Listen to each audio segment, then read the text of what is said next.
Hello guys, how are you? Welcome to code quiz YouTube channel. आज हम लोग practice करने वाले हैं। सिंक्रोनाइजेशन के बारे में पढ़ेंगे, प्रैक्टिस करेंगे। इसके बाद हम लोग क्या कहते हैं, वेट नोटिफाई नोटिफाई वाले को प्रैक्टिस करेंगे। और इसके बाद हम लोग थर्ड ग्रुप को भी पढ़ते हैं, ठीक है। और इसके बाद हमारा ये बेसिक वाला जो मल्टी थ्रेडिंग वो कंप्लीट हो जाएगी। इसके आगे भी मल्टी थ्रेडिंग है, अभी और भी बहुत सारे टॉपिक हैं वो हम लोग पढ़ेंगे।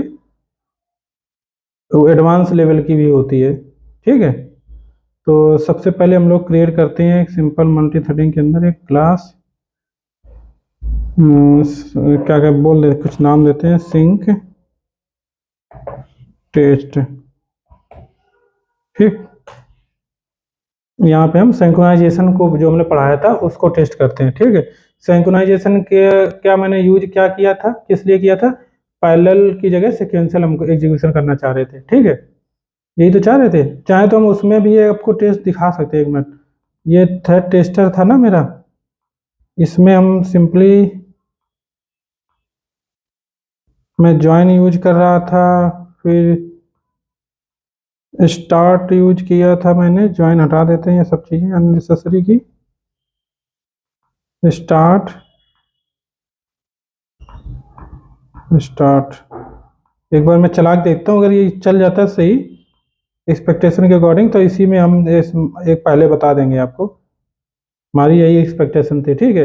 देखो अल्टरनेट चल रहा है, A0 A1 फिर बी, ए और बी देखो अल्टरनेट करके चल रहे हैं, तो इसका मतलब टाइम स्विचिंग हो रही है, मतलब मल्टीपल रन कर रहे हैं दोनों थ्रेड, ठीक है।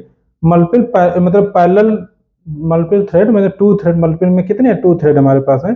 तो टू थ्रेड्स जो है ये पैरेलल एग्जीक्यूशन कर रहे हैं, ठीक है। कोड क्या लिखा था मैंने, एक बार ऊपर से आपको दिखा देता हूँ। सिंपल एक ये थ्रेड बनाया मैंने, माई थ्रेड वन। इसमें हमने कंस्ट्रक्टर बनाया, इसमें हमने कंस्ट्रक्टर बना करके ये एक्चुअली मैंने पास किया था, बट इसका कोई यहाँ पे यूज है नहीं, क्योंकि इसमें हम इल यूज कर रहे थे ना, कॉलिंग कर रहे थे। उसके लिए मैंने दिखाया था, हटा देते हैं इसको। तो इसमें सिंपली नाम पास किया और इसको मैंने क्या कर दिया, सुपर थ्रेड को पास कर दिया नेम। और यहाँ पे मैंने क्या किया, स्लिप लगाया था और प्रिंट करा दिया इसका नेम। इसके बाद में यहाँ पे आए थे, यहाँ पे सिंपली देखो नेबल के थ्रू ये क्रिएट हुआ था थ्रेड। और इसके बाद में यहाँ पे पैरामीटर पास करे थे, तो ये हटा देते हैं, ठीक है, ठीक। क्योंकि इसकी अब कोई ज़रूरत नहीं है। तो इस तरीके से ये देखो प्रिंट करेगा आउटपुट, ठीक है। यही हमारी एक्सपेक्टेशन थी कि इरेगुलर आउटपुट पहले, मतलब कहने का रेगुलरिटी नहीं होनी चाहिए इसमें, ठीक है।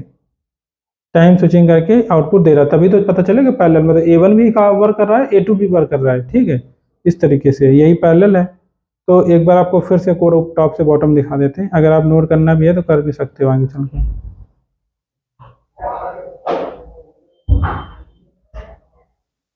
ठीक। अब यहाँ पे देखो, यहाँ पे क्या हो रहा है कि दो मल्टीपल थ्रेड्स जो है पैरेलल वर्क कर रहे हैं, ठीक। पैरेलल जो थ्रेड वन है और थ्रेड टू है, दोनों क्या कर रहे हैं, पैरेलल वर्क कर रहे हैं। बट यहाँ पे एक्चुअली बताऊँ, यहाँ पे एक चीज़ है कि दोनों थ्रेड पैरेलल जरूर वर्क कर रहे हैं, बट कहीं पे भी कॉमन रिसोर्स पे वर्क नहीं कर रहे हैं, ठीक है।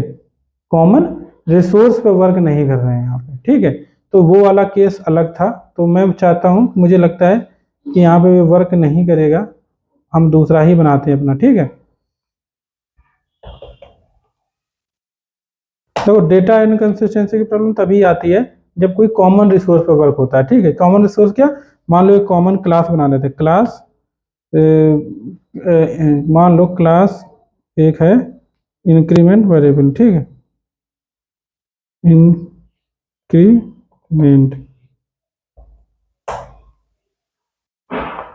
ठीक, इंक्रीमेंट कर दिया मैंने। और int x is equal to one दे दिया बाय डिफॉल्ट, ठीक है। बाय डिफॉल्ट वन दे दिया। अब हमने क्या करना है, एक मेथड बनाना है, पब्लिक void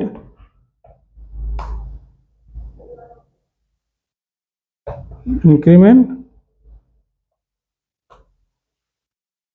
और x equal to x plus one, ठीक। ये मैंने किया हुआ है, ठीक है। और इसके बाद में हम क्या, मुझे प्रिंट कराना चाहिए, प्रिंट भी करा लेते हैं। एक्स, ठीक, ये मैंने किया हुआ है। ये जो हमारी क्लास है ये एक मेथड है।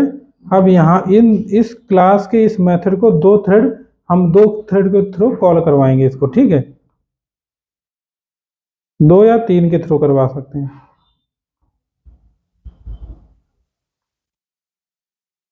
तो हम थ्रेड कैसे क्रिएट करते हैं, देखो थ्रेड क्रिएट करने का और भी मैं आपको तरीका बताता हूँ, क्योंकि अभी तो मैं सिंपल बता चुका था, रनेबल और क्या कहते हैं, इस क्लास बन क्रिएट करो और क्या रनेबल टाइप की एक क्लास क्रिएट करो, या आप एक क्लास क्रिएट करो जिसमें एक्सटेंड कर दो थर्ड टाइप के क्लास क्रिएट करो। दोनों तरीके बताए थे, बट एक तरीका मैं और अभी बता देता हूँ कि आपको डायरेक्ट बिना किसी क्लास क्रिएट किए हुए डायरेक्ट आप चाहो तो आप क्रिएट कर सकते हो थ्रेड को। कैसे, यहाँ पे आप थ्रेड क्लास दोगे, T1 थ्रेड हमारा ये है, is equal to new, is equal to new, और थ्रेड बनाना है ना, TH थ्रेड बना लो, ठीक, ये आपका थ्रेड बन गया, ठीक,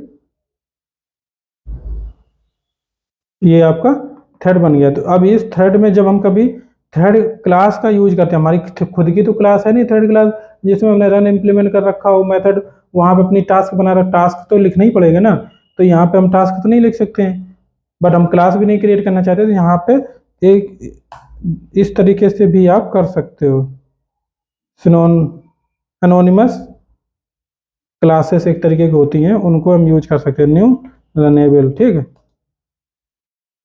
ये ठीक, इस तरीके से आप चाहे तो क्रिएट कर सकते हैं। तो ये T1 थ्रेड बन गया, देखो इसका जॉब भी बन गया, यहाँ पे जॉब बना लिख सकते हैं जो भी लिखना है, ठीक है।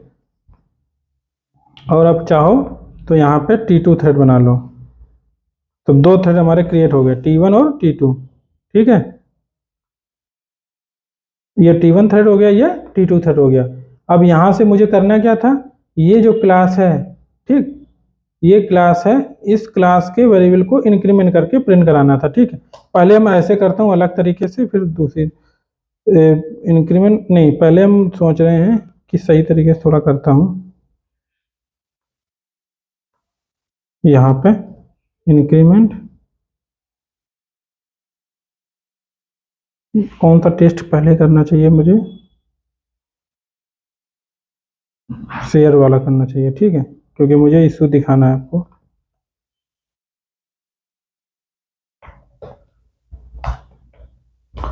वो तो एक्सेसिबल भी नहीं होगा आई थिंक, ठीक है, कोई नहीं, फिर अंदर कर देंगे उसको, क्योंकि ये वेरिएबल जो है ना इनर क्लास में कोई जरूरी नहीं एक्सेसिबल हो, मुझे नहीं लगता है ये एक्सेसिबल होगा। ये मैंने क्या कॉल करना था, इंक्रीमेंट कॉल करना था, ठीक है। इसके अंदर एक हमने ऑब्जेक्ट एक ही बनाया है, अलग नहीं बनाया, ठीक है, ये ऑब्जेक्ट बनाया, मैं चाह रहा था कि इस ऑब्जेक्ट को यहाँ इस थ्रेड के थ्रू भी कॉल करवाऊँ और इसको इसके अंदर से भी कॉल करवाऊँ सेम, ठीक है, दोनों थ्रेड कॉल करेंगे, ठीक है। आउटपुट वैसे कैसा आना चाहिए आपके हिसाब से, दो थ्रेड अगर इंक्रीमेंट कर रहे हैं तो आउटपुट 1 2 3 4 5 6 7 8 9 10 ऐसा करके प्रिंट करना चाहिए ना। लेकिन एक बार बताओ, ये वैल्यू यहाँ पे इंक्रीमेंट तो कर रहा हूँ, क्लास लेवल है, बट ये चेंज होगी, ठीक है, देखता हूँ चला करके, बट एक्सपेक्टेशन यही है कि 1 2 3 4 5 6 7 ऐसे करके प्रिंट करवाना है मुझे, ठीक है।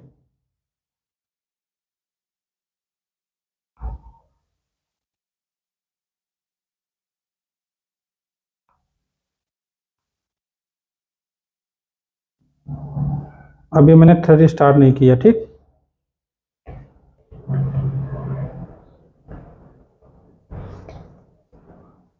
स्टार्ट T2 डॉट स्टार्ट,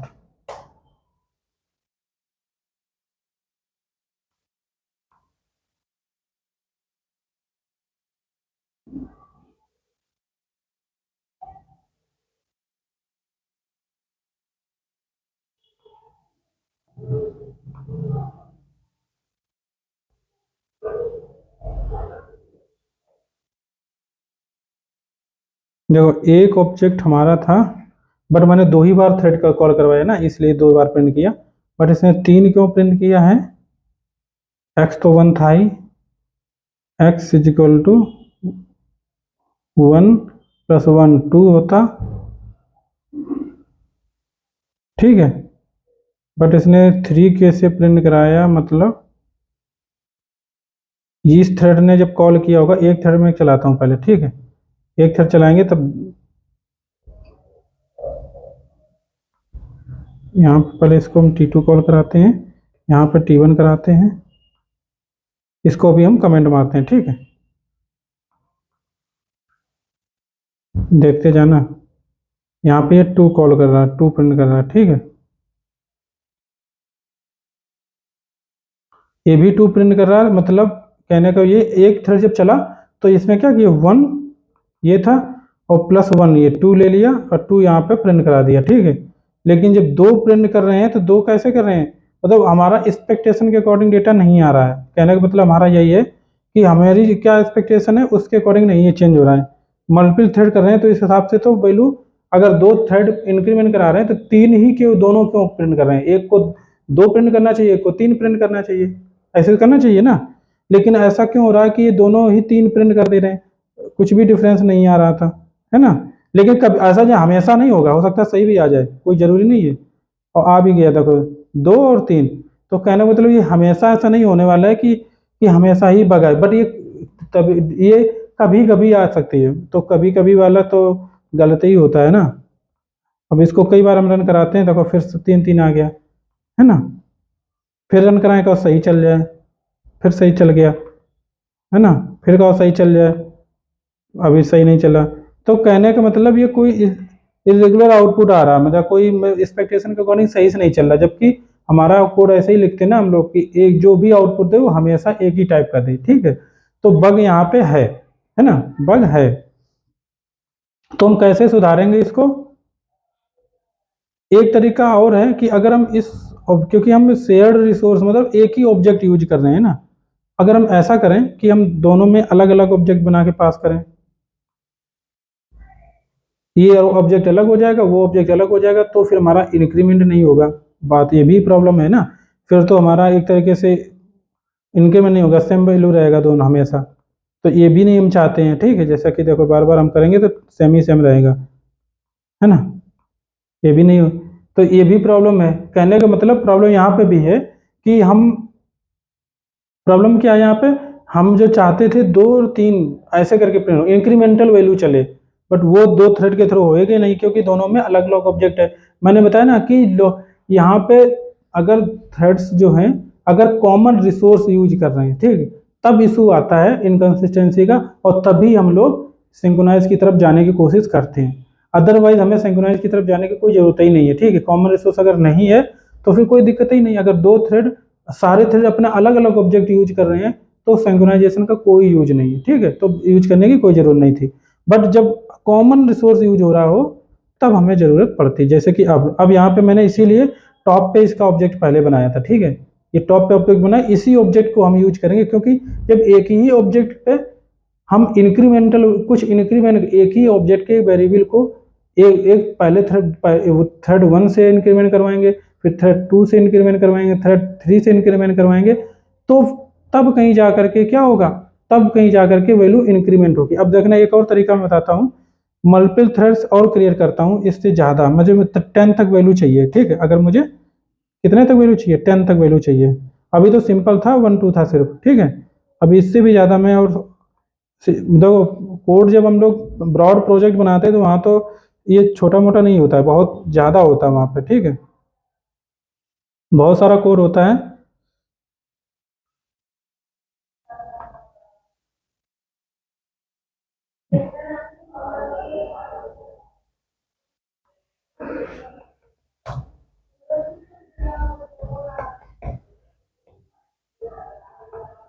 ठीक है,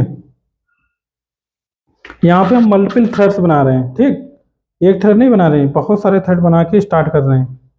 ये जो थ्रेड बनाया मैंने यहाँ पे एंड हुआ है, इसको यहीं पे स्टार्ट कर दे रहे हैं। तो वाइल लूप के थ्रू हम कितने थ्रेड के थ्रू, एक वेरिएबल को 10 थ्रेड के थ्रू हम चेंज करवाएंगे। तो while counter counter less than 9, ठीक है, काउंटर प्लस प्लस। तब तक हम इसको थ्रेड क्रिएट करते जाएंगे, वो थ्रेड जो है उस हमारा इंक्रीमेंट, ये जो इंक्रीमेंट माई क्लास है इसका ये मेथड को कॉल करता जाएगा। मतलब 10 थ्रेड आप कॉल करेंगे। 9 लेस देन 9 इसलिए किया है क्योंकि हमने 0 से स्टार्ट, लेस देन 9 है, लेस देन 10 करना चाहिए था, ठीक है। तो क्योंकि हमने 0 से स्टार्ट किया, ठीक है, तो पहले क्या कि 0 वाला कर चलेगा, फिर इंक्रीमेंट करेगा बाद में, तो बाद में चेक इसीलिए पोस्ट इंक्रीमेंट मैंने लगाया हुआ है। अब देखना यहाँ पे रन कराते हैं, देखते हैं कैसा आता है आउटपुट। देखो यहाँ पे कुछ आपको लग रहा है सही से? 2 प्रिंट किया, 6 5 4 3 10 9 11 8 7, है ना? कहीं सही आउटपुट है? नहीं है। क्यों? क्योंकि कॉमन रिसोर्स पे आपने मल्टीपल थ्रेड्स के साथ में वेरिएबल को इंक्रीमेंट करवाया है, तो वो कंसिस्टेंट और इनकंसिस्टेंट जो हम लोग इतनी देर से बात कर रहे थे इतने लेक्चर में, यही है इशू। डेटा इनकंसिस्टेंसी यही है, कंसिस्टेंट नहीं है, कोई भी कंसिस्टेंसी नहीं दिख रही है इसमें, ठीक है। तो अब हम कैसे इसको कर सकते हैं कंसिस्टेंट? उसके लिए हम हमारा टाइम, अगर आप टाइम भी कैलकुलेट करना चाहो तो टाइम भी यहाँ पे प्रिंट करवा सकते हैं। देखो SYS नहीं, हम एक long T1 is equal to new system, sorry system लेना चाह रहा था मैं, system class dot millisecond, ठीक। ये मैंने एक स्टार्ट थ्रेड को स्टार्ट करने से पहले का टाइम हमने नोट कर लिया है, ठीक है। ये कहीं बग दिखा रहा है?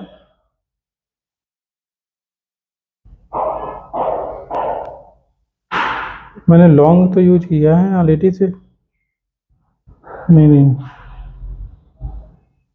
मिली सेकेंड टाइप,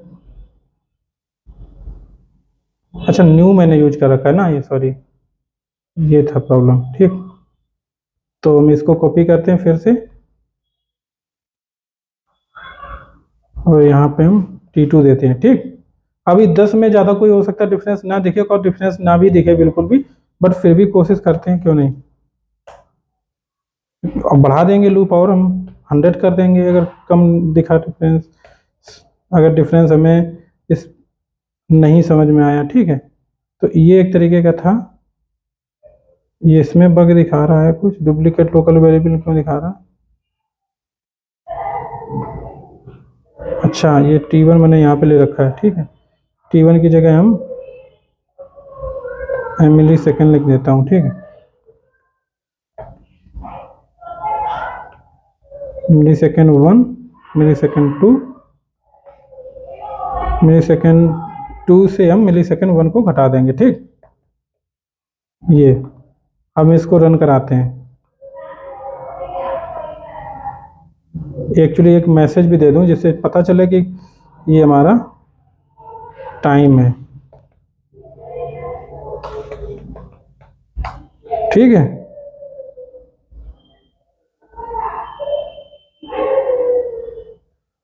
तो अब हम लोग रन कराते हैं इसको। टाइम टेकन 1 मिली सेकेंड। अब क्योंकि मैंने 10 तक चला तो हो सकता है दोबारा भी 1 मिली सेकेंड ले, बट 1 मिली सेकेंड अभी दिखा रहा है, ठीक है, कोई नहीं। अब हम इसमें थर्ड सेफ्टी का काम करते हैं कुछ, ठीक है। अब अगर ये भी चाहते हैं, अभी क्योंकि आज हम प्रैक्टिस ही कर रहे हैं, तो एक हम अगर ये भी चाहते हैं, क्योंकि देखो बीच में मैसेज प्रिंट कर दिया इसने, क्या कर दिया, ये बीच में टेकन ला दिया। मैं सच चाहता कि इसको लास्ट में ही हमें प्रिंट कराना था, तो हम एक काम और कर सकते थे, यहाँ पे क्या कर सकते थे, इसको हम ज्वाइन कर सकते थे यहाँ पे, बस सभी को ज्वाइन करना पड़ता, फिर वो कैंसिल हो जाता, ठीक है। वो अभी नहीं करेंगे, कोई दिक्कत नहीं है। तो कहने का मतलब हमें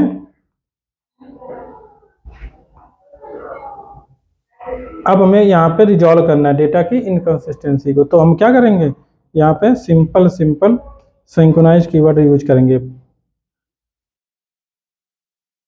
सिंक्रोनाइज, ठीक। इस कीवर्ड का हमने यूज किया। अब क्या होगा, इससे लॉकिंग लगेगी, ठीक। पहला थ्रेड आएगा क्योंकि मेथड एक ही है, इंस्टेंस लेवल है, ठीक है। इंस्टेंस लेवल लॉक की जरूरत पड़ेगी, तो जितने ये थ्रेड है ना, इन सभी को इंस्टेंस लेवल लॉक की जरूरत पड़ेगी। यहाँ ये जितने भी थ्रेड हैं इन सभी को इंस्टेंस लेवल लॉक की जरूरत पड़ेगी, ठीक है। तो कहने का मतलब है कि अब यहाँ पे पैरेलल वर्क नहीं चलेगा, ठीक। यहाँ पे क्या हो जाएगा, थोड़ा सीक्वेंशियल वर्क हो जाएगा। और जब सीक्वेंशियल होगा तो पहला वाला थ्रेड 1 इंक्रीमेंट करेगा, फिर दूसरा इंक्रीमेंट करेगा, फिर तीसरा इंक्रीमेंट करेगा, तब फिर वो बिल्कुल रेगुलरिटी रहेगी, ठीक है। टाइम टेकन अभी भी 1 मिली सेकेंड, मैंने बताया ना कि टाइम का ज़्यादा इफेक्ट नहीं आ पाएगा।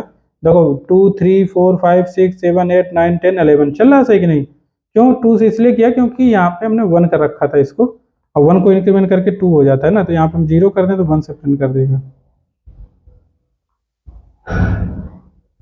बट बिल्कुल रेगुलरिटी रहेगी, जो मैं कहना चाह रहा था। 1 2 3 4 5 6 7 8 9 10 इस तरीके से। टाइम टेकन 1 मिली सेकेंड है, हम चाहें तो अभी टाइम का भी डिफरेंस दिखा सकते हैं। वो तब डिफरेंस दिखेगा जब थ्रेड बहुत ज़्यादा मतलब टाइम ले रहा होगा। यहाँ पे मान लो हमें कुछ ऐसे करके दिखा देते हैं। अब यहाँ पे देखना, मल्टीपल थ्रेड एक साथ जब पैरेलल वर्क करते हैं, थोड़ा बहुत मतलब आधे का तो नहीं आता, वो डिपेंड करता है, मैंने बताया ना थ्रेड कितने क्लियर कर रहे हो और रिसोर्सेज कितने हैं आपके पास, उतने वो डिपेंड करता है उसके हिसाब से। यहाँ पे देखो 9 से 23 मिली सेकेंड दिखा रहा है, ठीक है, 9 से 23 मिली सेकेंड दिखा रहा है। अब हम सिंक्रोनाइज कीवर्ड को हटाते हैं, देखते हैं पैरेलल में कितना काम टाइम दिखाता है। बट फिर भी मैं वही कहूँगा कि ये डिपेंड करता है आपके रिसोर्सेज पे कि कितना पैरेलल चल पा रहा है, ठीक है। थोड़ा अंतर आया, आधा का तो नहीं आया, बट 832 मिली सेकेंड आया, तो वही है। लेकिन जब ज़्यादा और ज़्यादा कोड लिखा होता तो वही डिफरेंस, थोड़ा सा भी डिफरेंस है ना, और ज़्यादा बहुत ज़्यादा डिफरेंस फिर हो जाता है, ठीक है। और जब हमारा मान लो रियल टाइम जो एप्लीकेशन होते हैं वो जो डिप्लॉय होते हैं सर्वर पे, उसका पावर भी अच्छा ही रखा जाता है, कोर भी होता है, सीपीयू मल्टीपल होते हैं, ओवर होते हैं, ठीक है। तो इस वजह से फिर वो परफॉर्मेंस काफ़ी इफेक्ट करता है पैरेलल और उसमें क्या कहते हैं सिक्वेंशियल में। तो ये हमारा सिंक्रोनाइज कीवर्ड हो गया। अभी मैंने इंस्टेंस लेवल लॉक आपको दिखा दिया, ठीक है। अगर हम चाहें, अब क्लास लेवल लॉक की जरूरत कब पड़ेगी, जब ये मेथड जो होगा यहाँ पे, अगर हम इसको स्टैटिक बना देते हैं, ठीक है।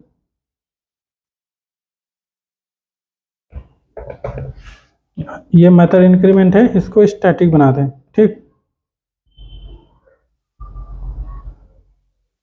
और ये अगर हम एक ही वेरिएबल को यूज करें, यहाँ पे int y is equal to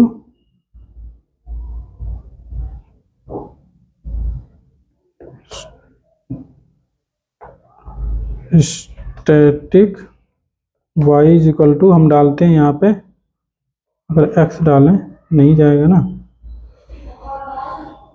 0 डालते हैं, ठीक है।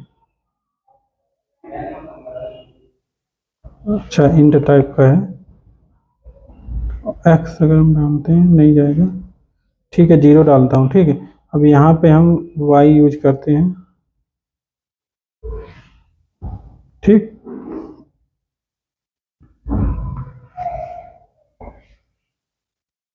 इस तरीके से, तो इस तरीके का ये जो मैं अगर कुछ थ्रेड इसको कॉल करते हैं तो यहाँ पे इसको दूसरे लॉक की जरूरत पड़ेगी। यहाँ पे सेम लॉक की, सिंक्रोनाइज लॉक की जरूरत नहीं पड़ेगी अगर हम इसको भी सिंक्रोनाइज बनाते हैं, ठीक है।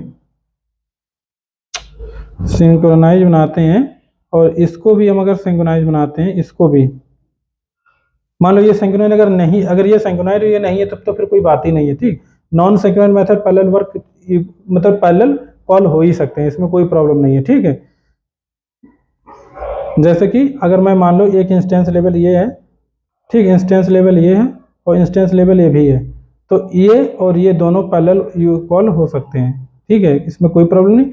बट अगर ये भी सिंक्रोनाइज, ये भी सिंक्रोनाइज है, बट ये क्या है, स्टैटिक है, स्टैटिक है ये, तो फिर इनके लॉक, इसमें क्लास लेवल लॉक की जरूरत पड़ेगी, नहीं इसमें इंस्टेंस लेवल लॉक की जरूरत पड़ेगी, और दूसरा वाला जो है, हाँ गया पहले, हाँ, और दूसरा वाला ये वाला है, इसमें क्लास लेवल लॉक की जरूरत पड़ेगी।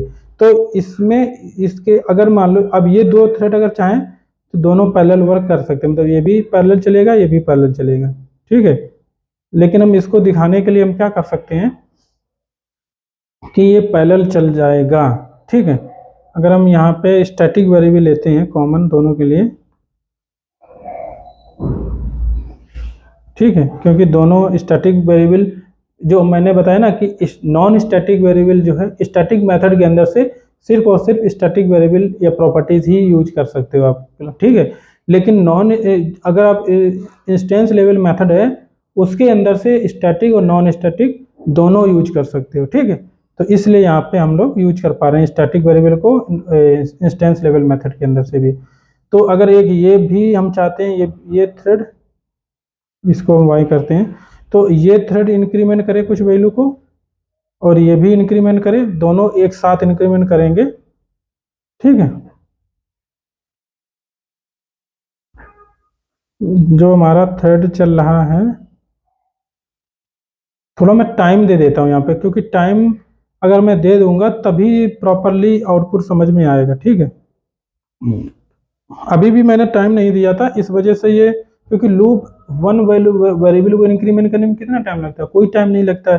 तो इसलिए वो चाहे हो सकता है लूप जो पहले स्टार्ट होता जा रहा है तो वही इस तरीके से चलता जा रहा है। जब टाइम लगता है ना कैलकुलेशन में तब और इरेगुलरिटी बढ़ेगी, ठीक है, ज़्यादा तरीके से। तो यहाँ पर मैं ये चाहता हूँ कि यहाँ पे स्लीप लगा दूँ, ठीक है। और देखो स्लीप ऑटोमेटिक टेस्ट होता ही चला जा रहा है, इसको अलग से एक टाइम मतलब अलग से हमें टेस्ट करने की या ज़रूरत ही नहीं है प्रैक्टिस करने की, इसको ट्राई कैच के अंदर डाल देते हैं, ठीक है।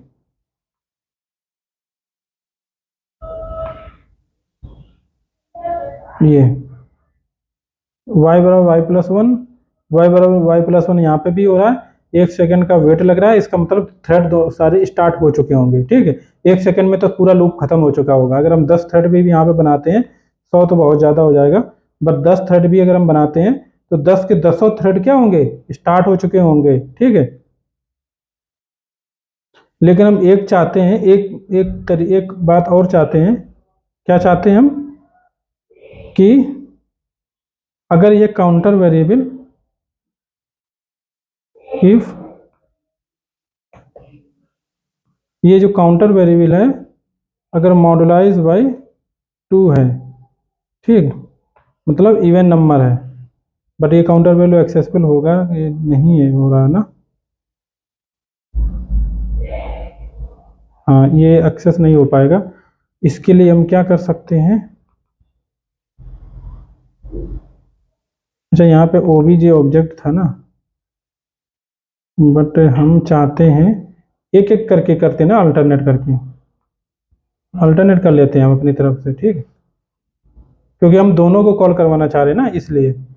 तो हम अगर चाहें इस क्लास के अंदर एनोनिमस क्लास है ना, इसलिए इसके अंदर भी एक ले लेते हैं बूलियन फ्लैग, ठीक, ट्रू ले लेता हूँ। और यहाँ पे चेक करते हैं इफ बूलियन,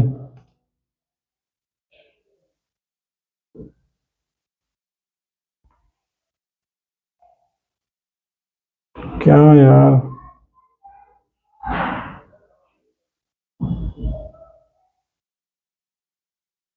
अच्छा सॉरी मैं गलत कर रहा हूँ, वो नाम ही गलत दे रहा था ना। ये मैं चाहता हूँ यहाँ पे इफ फ्लैग,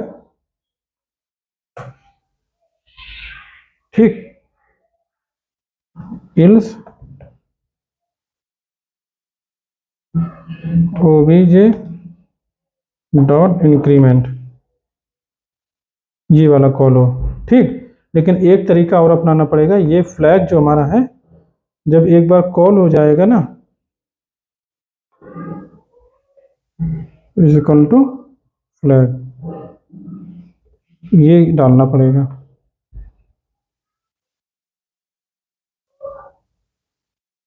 पहला थ्रेड मान लो, पहला थ्रेड मैंने यहाँ पाया इंक्रीमेंट कराया, ये क्योंकि बार बार जा नहीं पा रहा ना, अगर हम इसको ये बाहर लेते हैं लूप के बाहर, इसको यहाँ पे लेते हैं, एक्सेसिबल हो रहा है, ठीक है, क्योंकि ये जो थ्रेड है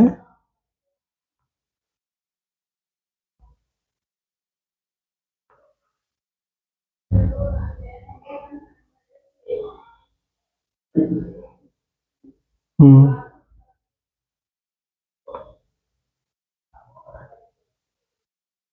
वो यही वो एक्सेसिबल नहीं होगा ना, यही तो प्रॉब्लम है। तो फिर हमें यहीं पे इसके बाहर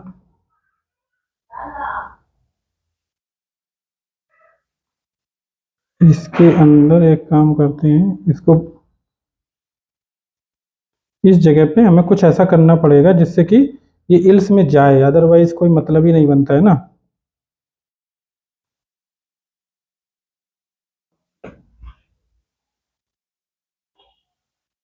इसीलिए तो मैं कॉमन लगा रहा था वहां पे, लेकिन देखता हूँ ये क्या दे रहा है। स्टार्टिंग मेथड इंक्रीमेंट, अच्छा ओके ये बात है। ठीक है, कोई नहीं, वैसे मैं बार बार कॉल लगाने की जरूरत नहीं थी इसमें, मैं एक बार में भी इसको कर सकता था बाहर पे। ठीक है, ये ये यहाँ पे प्रॉब्लम ये मालूम क्या कह रहा है इसको, क्योंकि ये इंस्टेंस, क्योंकि ये स्टैटिक मेथड है। ठीक है, स्टैटिक मेथड को हम चाहें तो क्लास के नाम से भी कॉल कर सकते हैं, बट हमने ऑब्जेक्ट के लिए यूज करके कॉल किया हुआ है, इसलिए वो बता रहा है। ठीक है, चाहे तो हम इसमें ना भी यूज करें। ठीक है, ये इस तरीके से कॉल कर सकते हैं। तो ये जब भी पहले कॉल होगा तो इंक्रीमेंट चेंज होगा। मैं चाह रहा हूँ कि स्टैटिक भी कॉल हो एटलीस्ट, ऐसा नहीं हो कि स्टैटिक कॉल ही नहीं हो रहा है। ठीक है, या फिर हम उसको अलग दोबारा फिर से लूप बना करके दोबारा से स्टार्ट करवाते, ये भी एक तरीका सही था, ये भी कर सकते थे। बट मैं चाह रहा हूँ एक बार ऐसे ही करके देखता हूँ, अगर नहीं होता है फिर से हम लोग करेंगे। ठीक,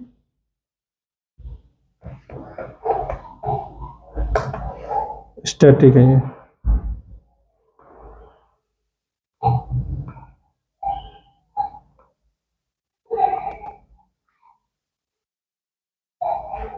1 2 3 4 5, ये तो रेगुलरिटी चल रही है। ठीक है, क्यों? क्योंकि मैंने सिंक्रोनाइज यूज कर रखा है ऑलरेडी से।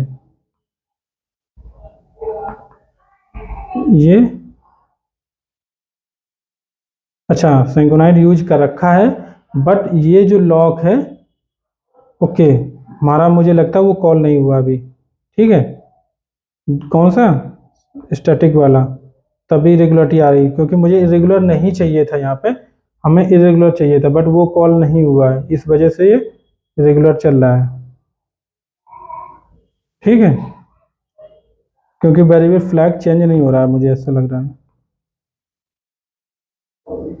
एक्चुअली ये बाहर स्टार्ट करने के बाद, जैसे लूप है ना, लूप के बाहर यहाँ पे अगर हम ये चेंज करते तब हो जाता प्रॉपरली। ठीक है, लेकिन अगर मैं एक और करूँ तरीके से, ये तो मैंने कॉल करा दिया, इसको मैं हटा देता हूँ अभी, और यहाँ पे हम करते हैं पेस्ट। ठीक, ये करता हूँ बाहर, इसको भी हम हटा देते हैं। ठीक, ये हमारा 10 तक प्रिंट करेगा, और दूसरा एक और मैं बनाता हूँ, ये भी 10 तक प्रिंट करेगा। Counter plus plus is equal to ये, बट यहाँ पे ये जो है इंक्रीमेंट क्लास का नाम का यूज करते हैं। इंक्रीमेंट, क्या नाम है इसका? उसका नाम ही कुछ अलग लिख दिया मैंने, यहाँ इंक्रीमेंट की जगह कुछ और कर दिया है, कोई बात नहीं। ठीक, तो ये जो हमारा है, मुझे क्या करना है, एक्चुअली मुझे ये चीज़ दिखानी है आपको कि क्या स्टैटिक सिंक्रोनाइज और नॉन स्टैटिक सिंक्रोनाइज दोनों एक साथ वर्क कर सकते हैं पहले, या नहीं कर सकते हैं, मुझे ये चेक करना है, एक बार ट्राई करना है। ठीक है, तो counter plus plus less than 10, ये 10 चलेगा, इंक्रीमेंट करेगा, इंक्रीमेंट स्टैटिक मेथड कॉल करेगा, स्टार्ट करता रहेगा, 10 बार ये स्टार्ट करेगा, और यहाँ पे हम 20 कर देते हैं। ठीक है, क्योंकि 10 तो यहाँ पे इंक्रीमेंट हो ही चुका होगा ऑलरेडी इस लूप के थ्रू, और यहाँ पे सिंपली इसके थ्रू कॉल कराते हैं। ठीक, और ये टाइमर थोड़ा बढ़ा दो, जिससे कि सारे मेथड एक साथ कॉल हो चुके हों, ऐसा ना हो कि,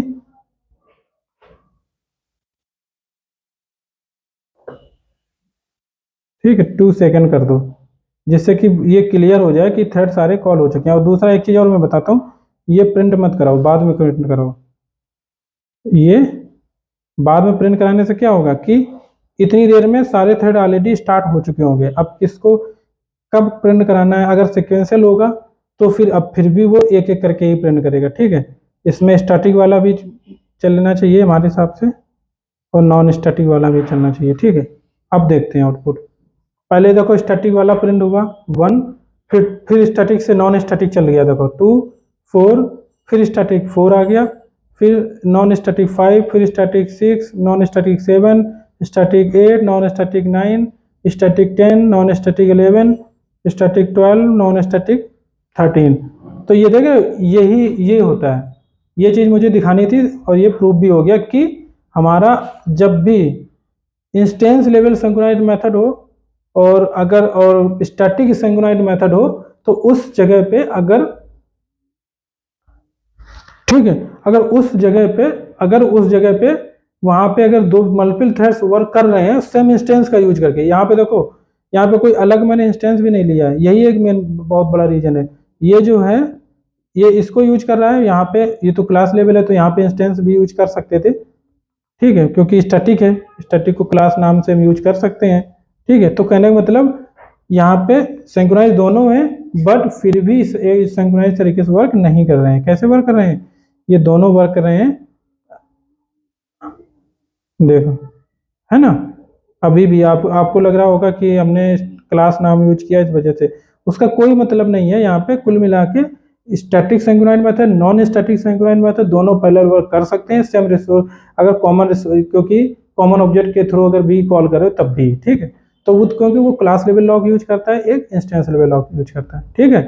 तो ये हमारा था, और शायद ये सिंक्रोनाइजेशन का हमारा प्रैक्टिस हो चुकी है। अब हम लोग इसके बाद में प्रैक्टिस करेंगे, क्या कहते हैं उसको, वेट नोटिफाई यार, वो नेक्स्ट लेक्चर में हम लोग एक प्रॉब्लम क्लियर। एक चीज मैं और बताऊं, यहाँ पे अगर आपको ब्लॉक मैंने पढ़ाया था ना, तो उसके लिए मैं नेक्स्ट लेक्चर में बताता हूँ एग्जांपल कि हम सिंक्रोनाइज ब्लॉक कैसे कब यूज होता है हमारा, और कैसे क्रिएट करते हैं, ठीक है। उसका भी प्रैक्टिस कर लेते हैं नेक्स्ट लेक्चर में। सबसे पहले यही करता हूँ, केवल एक क्वेश्चन करूंगा सिंगलटन का, ठीक है, उसमें मोस्टली यूज होता है, मैंने बताया था। वो उस एक पैटर्न भी कंप्लीट हो जाएगा उसके थ्रू, ठीक। मिलते हैं बाद।